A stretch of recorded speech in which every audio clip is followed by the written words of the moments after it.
Hello everyone, welcome back on my YouTube channel. तो दोस्तों, आज के इस न्यू वीडियो में या जो आज का ये वीडियो है, ये है यूनिट 3 जो कि माइक्रोबायोलॉजी की है। इस वीडियो में हम लोग डिस्कस करने वाले हैं पैथोजेनिक ऑर्गेनिज्म, ये जो कि यूनिट 3 है माइक्रोबायोलॉजी की। बाकी इससे पहले जो है यूनिट 2 थी, तो उसकी वीडियो जो है चैनल पे अपलोड है, आप लोग देख सकते हैं। तो आज स्टार्ट करेंगे पैथोजेनिक माइक्रो ऑर्गेनिज्म।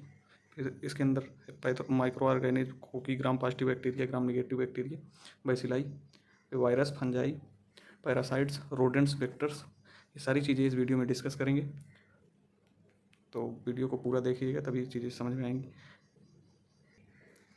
तो यूनिट 3 है pathogenic organism.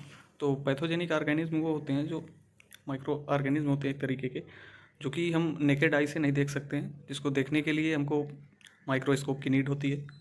Pathogenic micro organism जो है हमको नेकेड आई से नहीं दिखाई देते, और वो इतने छोटे होते हैं कि उनको देखने के लिए माइक्रोस्कोप की नीड होती है। और ये जो एवरीवेयर यानी हर जगह पाए जाते हैं पैथोजेनिक माइक्रो ऑर्गेनिज्म। तो यहाँ पर ये जो क्लासीफाई किया गया है पैथोजेनिक माइक्रो ऑर्गेनिज्म को, तो 5 टाइप्स के होते हैं। Pathogenic microorganism are classify into 5 types. फिर है second point, microorganism can not be seen by naked eye, for seeing microorganism needed microscope. Microorganism are found everywhere, air, water and soil. मतलब microorganism हर जगह पाए जाते हैं, air में हो गया, वाटर पानी में, और सॉइल में मिट्टी में भी पाए जाते हैं। और जो ये पैथोजेनिक माइक्रो ऑर्गेनिज्म होते हैं, ये दोनों दो तरीके के होते हैं, यूकैरियोटिक भी होते हैं और प्रोकैरियोटिक भी होते हैं। फिर है इसका क्लासिफिकेशन माइक्रो ऑर्गेनिज्म का, बैक्टीरिया, वायरस, फंजाई, प्रोटोजोआ और पैरासाइट। ये 4 तरीके से 5 तरीके से जो है क्लासिफिकेशन है। 5 टाइप्स के होते हैं माइक्रो ऑर्गेनिज्म। तो ये जो माइक्रो ऑर्गेनिज्म के बारे में जो सेकेंड यूनिट है, उसमें हमने पढ़ लिया था बैक्टीरिया के बारे में, classification of bacteria, gram positive bacteria, gram negative bacteria, और स्टेफाइलोकोकस बैक्टीरिया, कोकी बैक्टीरिया के बारे में। तो इसमें केवल ओवरव्यू लेना है, बाकी पूरी डिटेल वीडियो सेकेंड चैप्टर में यानी बता दिया गया है इसके बारे में। फिर है बैक्टीरिया।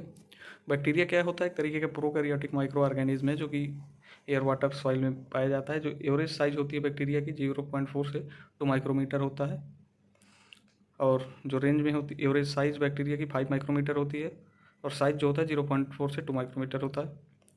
फिर है माइक्रो ऑर्गेनिज्म। तो माइक्रो ऑर्गेनिज्म में क्लासिफिकेशन करना था 2 तरीके के, कोकी बैक्टीरिया और बैसिलाई बैक्टीरिया। तो सबसे पहले देखते हैं यहाँ पे कोकी बैक्टीरिया को होता क्या है। कोकाई बैक्टीरिया जो होता है एक स्फेरिकल शेप्ड का बैक्टीरिया होता है। ये 2 टाइप्स में क्लासीफाई किया गया है, ग्राम पॉजिटिव बैक्टीरिया और ग्राम निगेटिव बैक्टीरिया, यानी ग्राम पॉजिटिव कोकाई बैक्टीरिया और ग्राम निगेटिव कोकाई बैक्टीरिया। तो ग्राम पॉजिटिव कोकाई बैक्टीरिया के अंदर आता है स्टेफाइलोकोकस ऑरियस और इंटरोकोकस, और ग्राम निगेटिव कोकाई बैक्टीरिया जो होता है वो होता है निसेरिया गोनोरी और निसेरिया मेनिंजाइटिस। बाकी इसका जो है क्लासिफिकेशन डिटेल में कोकाई बैक्टीरिया का यूनिट 2 में डिस्कस किया गया है। इसमें केवल थोड़ा सा दिया था एग्जांपल, बाकी डिटेल बैक्टीरिया के क्लासिफिकेशन के बारे में, जिसमें है कोकाई बैक्टीरिया और बैसिलस बैक्टीरिया जो है, दोनों के बारे में डिटेल में डिस्कस किया गया है। तो ये जो यूनिट 3 है, यूनिट 3 में केवल ओवरव्यू लेना है, तो इसका एग्जाम्पल देखना है बस। बाकी डिटेल जो है वो यूनिट 2 में है, इसमें थोड़ा थोड़ा दिया ही गया है, केवल इसमें देखना है पॉजिटिव कौन सा होता है, नेगेटिव कौन सा होता है। फिर आगे देखेंगे बैसिलाई जो होता है रॉड शेप का बैक्टीरिया होता है, रॉड शेप बैक्टीरिया को बैसिलस बोलते हैं। ये भी 2 टाइप्स का होता है, ग्राम पॉजिटिव बैसिलाई और ग्राम नेगेटिव बैसिलाई। जो बैसिलाई होता है पॉजिटिव, तो इसमें आ जाएगा बैसिलस एंथ्रासिस, और ग्राम नेगेटिव में आ जाएगा इस्चेरिशिया कोलाई या ई कोलाई। फिर है फंजाई में सुपरफिशियल माइकोसिस और डीप माइकोसिस दिया गया है। मतलब जो सुपरफिशियल माइकोसिस होती है वो स्किन को अफेक्ट करती है, और क्या करेगी, हेयर्स है, नेल्स है, उसको जो है अफेक्ट करेगा। फंजाई से ये जो डिसीज़ होती है, इसमें आ जाएगा रिंगवर्म हो जाता है, टेनिया और एथिलेट फूड जैसी जो है डिसीजेज होती हैं, जो कि सुपरफिशियल माइकोसिस के अंदर आती हैं। फिर डीप माइकोसिस क्या होता है कि इंटरनल आर्गन जो होते हैं वो अफेक्ट होते हैं। तो सुपरफिशियल और डीप माइकोसिस क्या होता है उसके बारे में देखो कि जो डीपर स्किन को अफेक्ट करेगा या इंटरनल ऑर्गन को। अब देखेंगे इसमें फंजाई के बारे में थोड़ा सा डिटेल में। फंजाई क्या होता है कि एक तरीके का यूकैरियोटिक ऑर्गेनिज्म होता है। फंजाई क्या होता है, फंजाई के बारे में देखेंगे। सुपरफिशियल और डीप माइकोसिस के बारे में देख लिया क्या होता है। अब थोड़ा फंजाई के बारे में देखते हैं। फंजाई जो होता है एक तरीके का यूकैरियोटिक ऑर्गेनिज्म होता है और ये टाइप से पैथोजेनिक माइक्रो ऑर्गेनिज्म का, जो कि नॉन क्लोरोफाइलस होता है। और ये जो अपना न्यूट्रिशन आप अपने सर्वाइवल के लिए जो न्यूट्रिशन लेता है वो कहाँ से लेता है, डेड सोर्स से ऑब्टेन करता है। लिविंग सोर्स से भी लेता है और डेड सोर्स से भी लेता है। और कैरेक्टरिस्टिक की बात करें फंजाई की, तो फंजाई जो होता है यूकैरियोटिक सेल्स होती है इसमें, और जो साथ में क्या होता है न्यूक्लियस भी प्रेजेंट होता है, ट्रू न्यूक्लियस होता है। फिर उसके बाद है lack of chlorophyll, no photosynthesis. इसमें क्या होता है क्लोरोफिल की कमी के कारण जो है फोटोसिंथेसिस नहीं होता है। फिर है हेट्रोफिलिक। हेट्रोफिलिक मतलब क्या होता है, ये जो परपोषी होता है, मतलब सेल्फ दूसरे पर डिपेंड रहता है। सेल्फ जो है अपना ये न्यूट्रिशन नहीं बना पाता, सेल्फ डिपेंडेंट नहीं होता है, दूसरे पे डिपेंड रहता है। फिर है जो नेक्स्ट कैरेक्टरिस्टिक है कि जो फंजाई होता है, फंजाई की सेल वॉल जो होती है वो काइटिन की बनी होती है, काइटिन की बनी होती है। और इसमें दोनों तरीके का रिप्रोडक्शन होता है इस फॉर्म में, एसेक्सुअल और सेक्सुअल। और ये यूनिसेलुलर होता है, यूनिसेलुलर होता है, ईस्ट है, जिसमें मल्टी सेलुलर में आ जाएगा मोल्ड्स और मशरूम आते हैं। और ये क्या काम करता है कि स्टोर करता है फूड को ग्लाइकोजन और लिपिड के रूप में। Grow in warm moist dark environment, मतलब जो फंजाई होता है वो वार्म यानी गर्म वातावरण में और मॉइस्ट वातावरण में जो है इन्वायरमेंट में ग्रो करता है। तो ये सारे जो होते हैं ये कैरेक्टरिस्टिक होते हैं फंजाई के। फंजाई एक तरीके का पैथोजेनिक माइक्रो ऑर्गेनिज्म होता है जो कि नॉन क्लोरोफाइलस होता है, यूकैरियोटिक होता है, अपना न्यूट्रिएंट्स जो है ऑर्गेनिक मैटर से या लिविंग और डेड सोर्स से ऑब्टेन करता है। कैरेक्टरिस्टिक की बात करें तो ये यूकैरियोटिक होता है ट्रू न्यूक्लियस के साथ, और इसमें क्लोरोफिल की जो है कमी होती है जिसके कारण ये फोटोसिंथेसिस नहीं कर पाता है या गर्म वातावरण में ग्रो करता है। अब देखेंगे इसके क्लासिफिकेशन। तो क्लासिफिकेशन यहाँ दिया गया है 3 टाइप्स का, यहाँ पर देखेंगे जाइगोमाइकोटा, एस्कोमाइकोटा, बेसिडोमाइकोटा, जिसका एग्जांपल है मशरूम। और एस्कोमाइकोटा का है सैक्रोमाइसीज या ईस्ट, और जाइगोमाइकोटा का है एग्जांपल राइजोपस। तो ये जो क्लासिफिकेशन है, फिर उसके बाद उसका एग्जांपल है। और जो फंजाई के कारण डिसीज़ होती हैं जैसे कैंडिडियासिस हो गया, डर्मेटोफाइट्स हो गया, रिंगवर्म, ये सारी जो है डिसीज़ जो होती हैं स्किन की वो फंगल इन्फेक्शन के कारण होती है, फंजाई की वजह से होती है। और जो बेनिफिशियल की बात करें किसके लिए हेल्पफुल रहता है फंजाई, तो फंजाई का जो है बियर बनाने में उपयोग किया जाता है, ब्रेड बनाने में हम लोग क्या करते हैं इसका उपयोग करते हैं। और एंटीबायोटिक प्रोडक्शन में भी हेल्पफुल होता है बनाने में, जिसमें पेनिसिलिन, फूड मशरूम, ये फर्मेंटेशन, ब्रेड बियर, ये सारी चीज़ें बनाने में जो है फंजाई का उपयोग किया जाता है। तो बैक्टीरिया को देखा, बैक्टीरिया के बाद फंजाई देखा। अब फंजाई के बाद अब हम लोग डिस्कस करेंगे वायरस के बारे में। वायरस के बाद फिर प्रोटोजोआ, फिर पैरासाइट। तो ये रहा वायरस का structure, typical structure of virus. तो वायरस के बारे में देखते हैं। अब देखेंगे वायरस के बारे में। वायरस क्या होता है, एक तरीके का ये भी पैथोजेनिक माइक्रो ऑर्गेनिज्म होता है जो कि डिफरेंट टाइप्स का होता है। तो इसके एग्जांपल देख लेते हैं। तो वायरस का एग्जांपल हो गया या वायरस के टाइप्स मान लीजिए HIV, इन्फ्लुएंजा वायरस, हेपाटाइटिस, ये सारे जो है वायरस होते हैं जो कि डिसीज़ काज करते हैं। HIV से एड्स हो गया, इन्फ्लुएंजा वायरस हो गया, हेपाटाइटिस, ये सारी जो डिसीजेज होती हैं वो वायरस की वजह से होती हैं। तो वायरस है, वायरस का ये यहाँ पर स्ट्रक्चर दिया गया है। फिर इसके बाद क्लासिफिकेशन देखेंगे वायरस का। सबसे पहले वायरस के बारे में देख लेते हैं थोड़ा सा। वायरस क्या है, virus are connecting link between living and non living that shows the character of both living cells. मतलब जो वायरस होता है कनेक्टिंग लिंक्ड होता है, कनेक्टिंग लिंक होता है लिविंग थिंग्स, मतलब लिविंग टिश्यू जो होते हैं उसके, और नॉन लिविंग सेल जो होती हैं उसके बीच का क्या होता है कनेक्टिंग लिंक्ड होती है, जो कि दोनों के कैरेक्टर जो है ये शो करता है वायरस। और वायरस जो होता है एक तरीके का स्मॉलेस्ट जो है इन्फेक्शियस एजेंट होता है। इसको मल्टीप्लिकेशन के लिए, ग्रोथ के लिए होस्ट सेल की जो है नीड होती है वायरस को। Virus have genetic material, virus have genetic material in the form of nucleic acid. मतलब वायरस जो है जेनेटिक मटेरियल रखता है किसके फॉर्म में, न्यूक्लिक एसिड के फॉर्म में, DNA and RNA, like as DNA RNA, but totally lack of protoplasm which is the physical basis of life.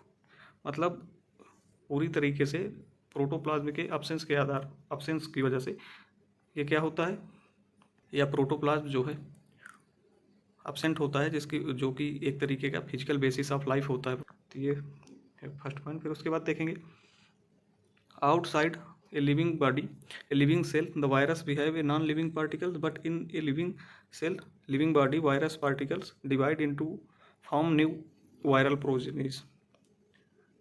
मतलब क्या होता है कि इसका जो वायरस होता है तो लिविंग बॉडी के आउटसाइड जो हो जब एक्ट करता है तो वो नॉन लिविंग की तरीके से बिहेव करता है, नॉन लिविंग पार्टिकल्स की तरह। बट जब लिविंग सेल के अंदर जो है डिवाइड होता है तो वो क्या करता है कि लिविंग थिंग्स की तरह बिहेव करने लगता है। आउटसाइड जो है लिविंग सेल जो होती है उसमें नॉन लिविंग थिंग्स की तरह बिहेव करता है। अब जब लिविंग सेल पे एक्ट करेगा यानी इनसाइड लिविंग सेल, तो इनसाइड में क्या होता है वो डिवाइड होने लगता है और नई प्रोजेनीज जो है उसका फॉर्मेशन करने लगता है वायरस। फिर है next point, viruses are 10 to 100 times smaller than bacteria, यानी बैक्टीरिया से काफ़ी छोटा होता है।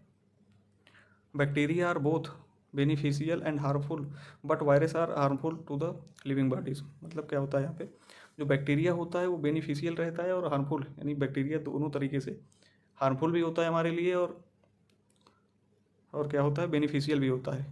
लेकिन जो वायरस होता है वो पूरी तरीके से हार्मफुल होता है लिविंग बॉडीज़ के लिए। फिर है bacteria are killed by antibiotics but antibiotics are not effective for viruses. Bacteria जो होता है वो तो एंटीबायोटिक्स के थ्रू किल किया जा सकता है, लेकिन जो एंटीबायोटिक्स है वो वायरस के लिए इफेक्टिव नहीं होती है। फिर है next point, viruses viruses are sensitive for interferon secreted by virally infected protein या वायरली इन्फेक्टेड सेल्स। इंटरफेरॉन जो होता है वो वायरली इन्फेक्टेड सेल से सिक्रेट होता है। Due to the absence of protoplasm the viruses do not show their own metabolism. मतलब जो वायरस होता है उसमें प्रोटोप्लाज्म नहीं होता। अगर प्रोटोप्लाज्म नहीं पाया जाएगा तो इसकी वजह से वो मेटाबॉलिज्म नहीं शो करेगा। तो ये पॉइंट यहाँ पे यही था, but totally lack of protoplasm which is the physical basis of life. तो वही है कि प्रोटोप्लाज्म जो है वो वायरस में एब्सेंट होता है, जो कि बेसिस यूनिट है लाइफ का उसके, जो कि मैं अब देखेंगे क्लासिफिकेशन ऑफ वायरस और स्ट्रक्चर ऑफ वायरस के बारे में। ये है वायरस का स्ट्रक्चर। पॉलीमर्स होते हैं, पॉलीमर जो होते हैं वो ग्लाइकोप्रोटीन के बने होते हैं और सिंगल स्टैंडर्ड आरएनए प्रेजेंट होता है, reverse transcription, protease, central core और कैप्सिड। ये सारी जो है चीज़ें पाई जाती हैं वायरस के स्ट्रक्चर के अंदर। फिर है क्लासिफिकेशन ऑफ वायरस। तो according to LST law of हार्ने, मतलब लॉ ऑफ हार्ने के अकॉर्डिंग जो है क्लासीफाई किया गया था वायरस को, फाइलम वायरा को, दो तरीके से। एक तो डीऑक्सी वायरा और दूसरा जो है राइबो वायरा, जो कि 1962 में क्लासिफिकेशन किया गया था। जो साइंटिस्ट थे लॉ ऑफ हार्ने, उन्होंने क्लासीफाई किया था, एक फाइलम क्रिएट किया था वायरस के लिए जिसको फाइलम वायरा के नाम से जाना जाता है। और फाइलम वायरा जो है वो दो सब फाइलम में डिवाइड है, डीऑक्सी वायरा और राइबो वायरा। अब देखेंगे यहाँ पे डीऑक्सी वायरा जो कि 3 टाइप्स में क्लासीफाई है। डीऑक्सी वायरा के 3 क्लास हैं, क्लास 1, क्लास 2, क्लास 3। क्लास 1 में है डीऑक्सी हेलिका क्यूबिका बिनाला, क्लास 2 में डीऑक्सी क्यूबिका, क्लास 3 में डीऑक्सी बिनाला। और जो सेकेंड सब फाइलम है राइबो वायरा जो है वो डिवाइडेड है 2 में डिवाइडेड है, राइबो हेलिका और राइबो क्यूबिका। तो ये यहाँ पर क्लासिफिकेशन दिया गया है वही डीऑक्सी राइबो वायरा जो कि डीऑक्सी राइबो वायरा के 3 क्लासिफिकेशन है, 3 क्लासेस हैं, क्लास 1, क्लास 2, क्लास 3। डीऑक्सी हेलिका, क्यूबिका और बिनाला। और राइबो वायरा की है 2 क्लासेस, जो कि है राइबो हेलिका और राइबो क्यूबिका। तो ये है लॉ ऑफ हॉर्ने के अकॉर्डिंग जो है फाइलम वायरा जो कि बनाया गया था 1962 में, और उसका क्लासिफिकेशन, सब क्लासेस। फिर देखेंगे पैरासाइट, जो कि माइक्रो ऑर्गेनिज्म है, उसका टाइप्स है। पैरासाइट क्या है? एक तरीके का लिविंग ऑर्गेनिज्म है which depends on other host, is called parasite. Parasite क्या है? एक तरीके का लिविंग ऑर्गेनिज्म होता है जो कि डिपेंड होता है अदर टाइप्स के होस्ट में। Parasite take nutrition from the host, मतलब पैरासाइट जो होता है वो दूसरे पर डिपेंड रहता है, होस्ट से जो है, होस्ट से अपना न्यूट्रिशन लेता है। Parasites are very harmful for the host, it produce so many diseases in the host. मतलब पैरासाइट जो है लिविंग ऑर्गेनिज्म होता है जो कि डिपेंड होता है होस्ट पर डिपेंड होता है, और जो होस्ट होता है उसको कई तरीके की जो है डिसीज़ प्रोड्यूस करता है और हार्मफुल होता है। इसके टाइप्स की बात करें तो जो पैरासाइट होता है वो 4 तरीके का होता है: इक्टोपैरासाइट, इंडोपैरासाइट, ऑब्लिगेट पैरासाइट और फैकल्टेटिव पैरासाइट। जो इक्टोपैरासाइट होता है ये जो है बॉडी के आउटसाइड जो है लाइव रहता है, और जो इंडोपैरासाइट होता है वो बॉडी के इनसाइड पाया जाता है। और जो ऑब्लिगेट पैरासाइट होता है ये क्या होता है कि can not alive with out host, मतलब कि ये बिना होस्ट के जो है जिंदा नहीं रह सकता। Can not alive with out host, जैसे मलेरिया पैरासाइट हो गया। और फैकल्टेटिव क्या होता है? It is alive in the presence of host and also absence of host. मतलब जो फैकल्टेटिव पैरासाइट होता है ये होस्ट के प्रेजेंट पर भी जिंदा रहता है और अब्सेंस पर भी जो है जिंदा रहता है, यानी लाइव रहता है। जो ऑब्लिगेट वाला होता है वो अगर होस्ट सेल नहीं है, होस्ट सेल के विदाउट, यानी होस्ट सेल के बिना नहीं जिंदा रह सकता है।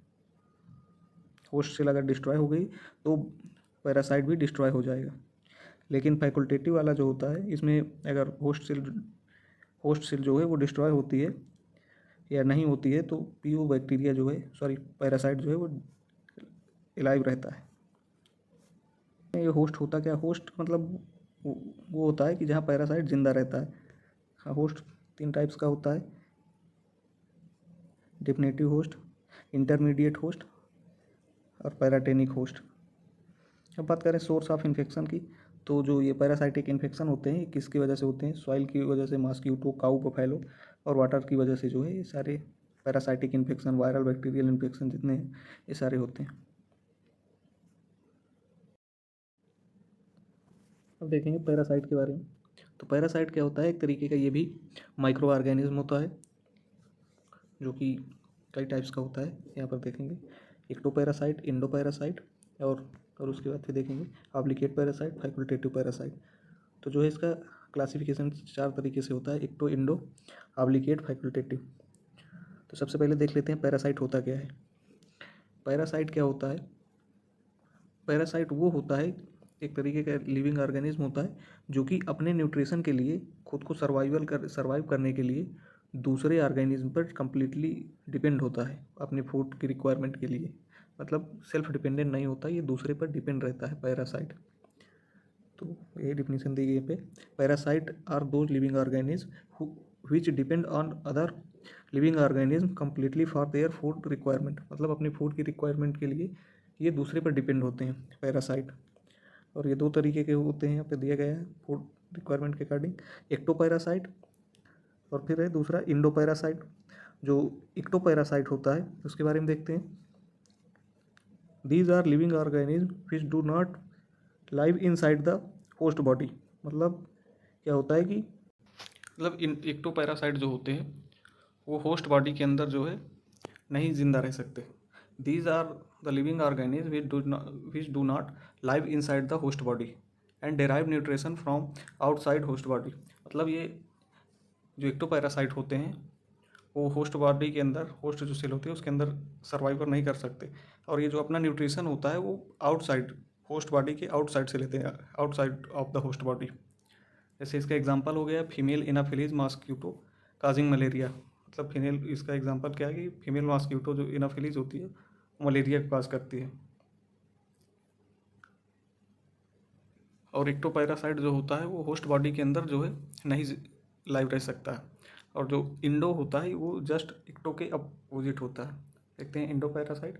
तो endoparasite live inside the host body, derive nutrition from the body tissue, causes damage to the tissue and generate various types of diseases in the host cell. जो इंडो पैरासाइट होता है वो होस्ट बॉडी के अंदर जो है अंदर से अपना न्यूट्रिशन लेता है और क्या करता है, टिश्यू जो सेल्स होती है उनको डैमेज करने लगता है, जिसकी वजह से वेरियस टाइप्स की डिफरेंट टाइप्स की जो है डिसीज होने लगती है। तो ये होता है इंडो पैरासाइट। इसका एग्जाम्पल है Ascaris is a Indo parasite of human intestine and causes disease called ascariasis. मतलब जो इंडो पैरासाइट का एग्जाम्पल होता है एस्कैरिस, जो कि ह्यूमन इंटेस्टाइन में पाई जाती है, जो ह्यूमन इंटेस्टाइन होती है उसको अफेक्ट करती है, जिसकी वजह से डिसीज़ काज हो जाती है, जिसको बोलते हैं स्कैरियासिस। स्कैरिस की वजह से, स्कैरिस एक तरीके का इंडो पैरासाइट होता है जो कि होस्ट बॉडी के अंदर जो है बॉडी के अंदर से न्यूट्रिशन लेता है और उसी को डैमेज करता है। फिर है obligate parasite. These are the parasite which derived is nutrition from living host body. मतलब ऑब्लिगेट पैरासाइट जो होते हैं वो क्या करते हैं, लिविंग होस्ट बॉडी से अपना न्यूट्रिशन लेते हैं। With the death of host body they also die. अगर होस्ट बॉडी के जो है डेड होने के साथ साथ वो भी डाई हो जाते हैं, यानी मर जाते हैं। ऑब्लिगेट पैरासाइट वो होते हैं जो कि होस्ट सेल से अपना न्यूट्रिशन लेते हैं, और जब होस्ट सेल की डेथ होती है तो होस्ट सेल की डेथ के साथ ये पैरासाइट की भी डेथ हो जाती है। जैसे इसका एग्जांपल है प्लाज्मोडियम स्पीसीज। फिर है फैकल्टेटिव पैरासाइट। फैकल्टेटिव पैरासाइट क्या होता है, they derive nutrition from living host body after the death living body, they continue deriving organic material from the death body. Facultative parasite वो पैरासाइट ऐसे parasite होते हैं कि जब होस्ट जो है तो लिविंग बॉडी जिससे ये अपना न्यूट्रिशन ले रहे थे, न्यूट्रिशन लेने के बाद क्या होता है कि जो होस्ट सेल होता है उसकी डेथ हो जाती है। डेथ होने के बाद भी ये जो है सर्वाइव कर जाते हैं। और जो ऑब्लिगेट में था, ऑब्लिगेट पैरासाइट में वो तो न्यूट्रिशन डिराइव कर रहे थे, यानी न्यूट्रिशन ले रहे थे होस्ट बॉडी से, लेकिन होस्ट बॉडी की जब डेथ हो जाती थी उसके साथ उसका भी जो पैरासाइट है वो भी डेड हो जाते थे। लेकिन इसमें जस्ट उसके अपोजिट है कि न्यूट्रिशन डिराइव करेंगे होस्ट सेल से, लेकिन अगर होस्ट सेल डेथ होता है तो पैरासाइट की जो है इसमें डेथ नहीं होती है। ये होता है फैकल्टेटिव पैरासाइट। फिर इसी के अंदर पूछ लेता है कभी कभी मलेरिया के बारे में। पैरासाइट है मलेरिया एक तरीके का, तो मलेरिया के बारे में देख लेते हैं क्योंकि एग्जाम में पूछता है मलेरिया के बारे में। Malaria is a mosquito borne disease caused by malaria parasite Plasmodium, जो कि प्लाज्मोडियम पैरासाइट की वजह से काज होती है। It is transmitted to a man by infected female anopheles mosquito. मतलब ये जो है मैन में ट्रांसफ़र होती है, कोई भी आदमी है उसमें फीमेल मॉस्किटोज़ के एनाफिलीज मॉस्किटोज़ के काटने से होती है। इसके काजेज़ की बात करें या टाइप्स की, तो काजेज़ हो गया इसका मॉस्किटो की वजह से होती है, जो कि एनाफिलीज मॉस्किटो है, फीमेल एनाफिलीज। और टाइप्स जो है ये 4 टाइप्स का होता है, plasmodium vivax, falciparum, plasmodium ovale, plasmodium malariae. तो ये जो 4 टाइप्स का होता है मलेरिया। फिर अगर इंक्यूबेशन पीरियड की बात करें तो जो प्लाज्मोडियम पीबी, जो यहाँ पे पीबी दिया गया है इसका मतलब है प्लाज्मोडियम वाइवेक्स, इसका इंक्यूबेशन पीरियड होता है 8 से 15 दिन। और फिर पीएफ का मतलब है प्लाज्मोडियम फैल्सीफेरम, जिसका इंक्यूबेशन पीरियड होता है 9 से 14 दिन तक। और जो प्लाज्मोडियम ओवेल होता है उसका जो होता है 18 से 20 दिन तक इंक्यूबेशन पीरियड। बात करेंगे कि सिम्टम्स क्या क्या दिखाई देते हैं, अगर किसी को मलेरिया हो गया तो क्या क्या सिम्टम्स दिखाई देंगे।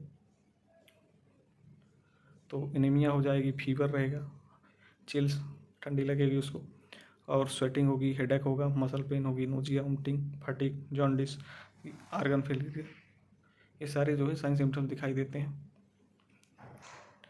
फिर बात करेंगे नेक्स्ट जो टॉपिक है इसमें वेक्टर। वेक्टर का मतलब वाहक। वेक्टर्स का मतलब ये होता है कि कोई भी एक डिसीज़ है, एक पर्सन की डिसीज़ है, वो दूसरे तक किसके माध्यम से फैल रही है या किस चीज़ के द्वारा एक जगह से दूसरे जगह तक जा रही है। तो वेक्टर का मतलब होता है वाहक, जो कि एक चीज़ एक जगह से दूसरी जगह तक फैलाते हैं। एक तरीके का ये ट्रांसपोर्टेशन का काम करते हैं वेक्टर। तो देखते हैं यहाँ पे, vectors are living organism that transmit infectious pathogen between humans और फ्रॉम एनिमल्स टू ह्यूमन्स। मतलब वेक्टर्स लिविंग ऑर्गेनिज्म होते हैं जो कि ट्रांसमिट करते हैं इन्फेक्शियस पैथोजेंस को, किसके बीच में, ह्यूमन्स को एनिमल्स के बीच में, और एनिमल्स को ह्यूमन्स के बीच में, दोनों के बीच में जो है ट्रांसमिट करने का काम करते हैं। इसके एग्जांपल की बात करें तो हाउस फ्लाई हो गई, जो कि एक तरीके का वेक्टर होती है, जो कि क्या स्प्रेड करती है, टाइफाइड। हाउस फ्लाई की वजह से क्या होता है, टाइफाइड होता है। फिर है सैंड फ्लाई की वजह से काला जार हो जाता है। फिर है टेस्टिस फ्लाई, इसकी वजह से स्लीपिंग सिकनेस हो जाती है। तो ये सारे वेक्टर का काम करते हैं। वेक्टर मतलब ले जाने का, डिसीज़ को किस तरह से फैलेगी। कोई जैसे फ्लाई है या मॉस्क्यूटो है, मॉस्क्यूटो एनाफिलीज, जिसकी वजह से क्या है, मलेरिया हो जाता है। और मॉस्क्यूटो जो है एडीज एजिप्टाई है, जिसकी वजह से डेंगू चिकनगुनिया होता है। तो वेक्टर, जैसे किसी पर्सन को मलेरिया है, तो मलेरिया किसकी वजह से होता है, मच्छर के काटने से होता है, मॉस्क्यूटो के काटने की वजह से होता है। तो मॉस्क्यूटो की काटने की वजह से जो है मलेरिया हुआ, और मलेरिया जो है उस पर्सन तक ट्रांसमिट किस तरह हुआ, वो मॉस्क्यूटो की वजह से हुआ। तो मॉस्क्यूटो जो है, इन्फेक्टेड मॉस्क्यूटो की वजह से मलेरिया ट्रांसफ़र हुआ। तो जो मॉस्क्यूटो होता है वो होता है वेक्टर, उसको बोलते हैं वेक्टर। तो ये जो एग्जांपल दिए गए हैं, हाउस फ्लाई, सैंड फ्लाई, ये सारी जो है वेक्टर का काम करती है। डिसीज़ को एक जगह से दूसरी जगह फैलाने का काम वेक्टर्स का होता है। फिर देखें टाइप्स कितने, दो टाइप्स के वेक्टर होते हैं, मैकेनिकल वेक्टर और बायोलॉजिकल वेक्टर। अब बात करेंगे रोडेंट्स के बारे में। रोडेंट्स होते क्या है? तो rodents are vertebrate animal that belong to a class mammalia. मतलब रोडेंट्स एक तरीके के वर्टिब्रेट एनिमल होते हैं जो कि मैमेलिया क्लास से बिलोंग करते हैं।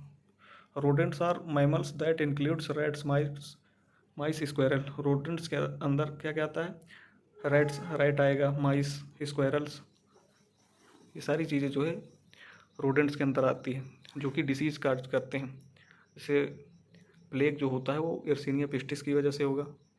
ये सारी जो डिसीज दी गई हैं ये रोडेंट्स की वजह से ट्रांसफ़र होती हैं। रोडेंट्स वर्टिब्रेट एनिमल होते हैं, वर्टिब्रेट एनिमल होते हैं that belong to a class mammalia class से बिलोंग करते हैं। प्लेग जो डिसीज़ हुई थी वो यर्सीनिया पेस्टिस की वजह से हुई थी। ये भी एक तरीके का रोडेंट से होने वाली डिसीज़ है। रेड वाइट फीवर हो गया किसी को, तो रेड वाइट फीवर मतलब चूहे के काटने से जो फीवर आए उसको रेड वाइट फीवर बोलते हैं। तो ये सारे रोडेंट्स होते हैं। फिर है ट्राइकिनोसिस है, टाइफस फीवर है, म्यूरिन टाइफस फीवर, सैल्मोनेलस है। ये सारी जो है डिसीज़ वो रोडेंट्स की वजह से ट्रांसमिट होती हैं। तो ये होता है रोडेंट्स।